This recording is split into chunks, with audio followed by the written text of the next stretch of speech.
These kids think they're playing a game. Teenagers are not thinking about the harm they could cause. To them, it's not a real world.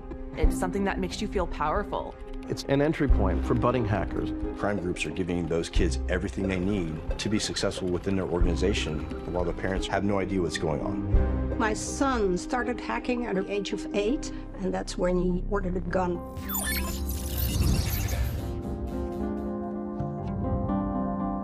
He started to spend a lot of time behind the computer, and he started ordering things on the internet without paying.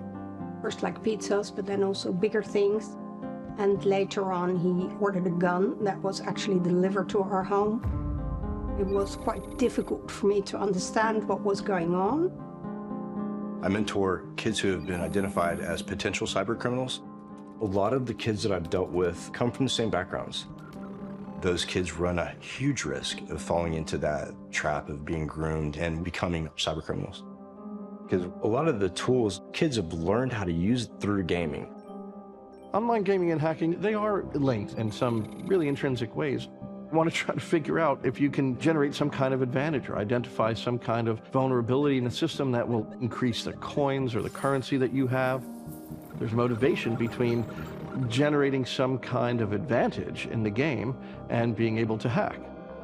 He had a job on the side gaming, where he would game on certain accounts. He would keep the levels high, and then the person that owned the account could play during the weekends at a very high level. One of the reasons that so many hackers are children is because hacking is fun. If you've ever gotten into some place you shouldn't have, whether you're trespassing, those little bits of mischief can be really entertaining, especially when your peers are also in on it with you.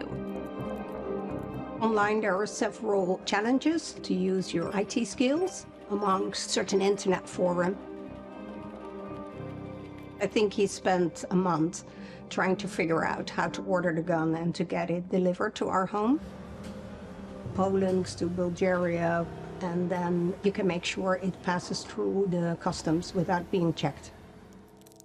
He opened it and he was really, really excited that he managed to get the gun delivered to our home.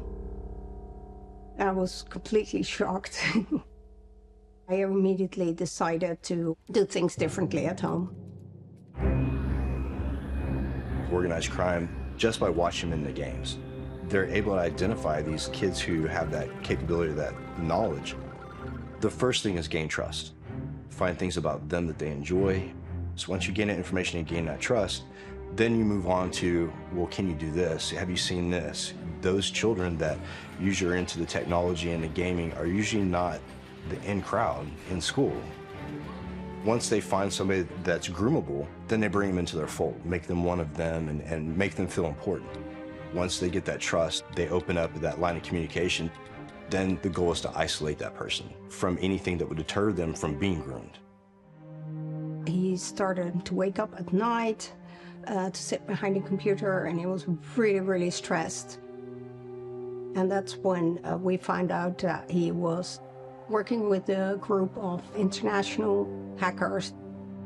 Hacking has kind of a mythical aura to it. It has a bit of a cool factor. That is, of course, also due to a lot of series and movies, how hackers are being portrayed. That actually attracts a lot of young people that might want to prove their ego or boost their ego, might want to acquire maybe some bragging rights. I think that's just something that comes with it.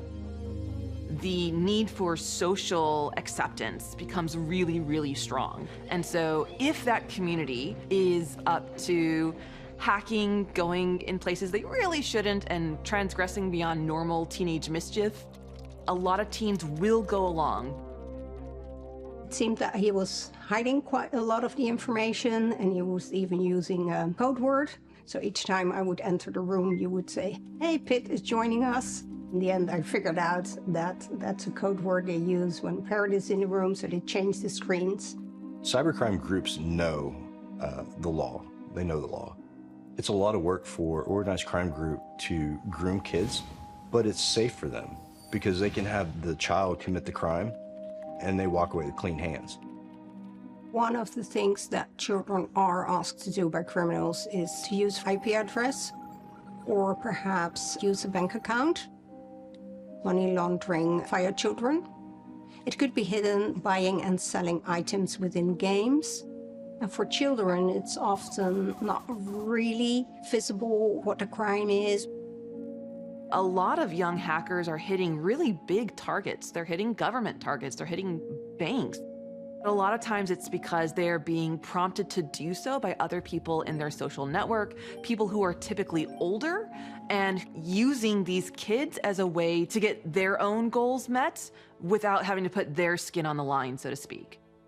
The kid that I'm working with right now that just got out of prison for hacking TalkTalk, he started out gaming, and that graduated to hitting an entire telecom. Teenagers are not thinking about the harm they could cause. There was a story of a teenage hacker. He broke into this bank and circumvented their systems, showed it to his friends, and thought it was the funniest thing ever. And then the FBI showed up at his door. And that was not something that he had ever thought could possibly happen, because to him, this was a prank. This was harmless fun.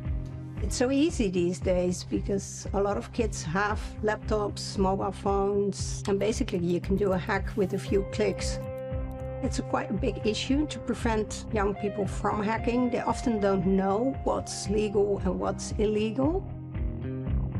Children and teenagers are amazing. Their brains are just developing rapidly, and their ability to learn new things and adapt, it's really amazing to watch. However, there are parts of their brain that they literally lack, and those parts are related to things like anticipating consequences. This is just a neurological state that it has not developed as part of their brain yet.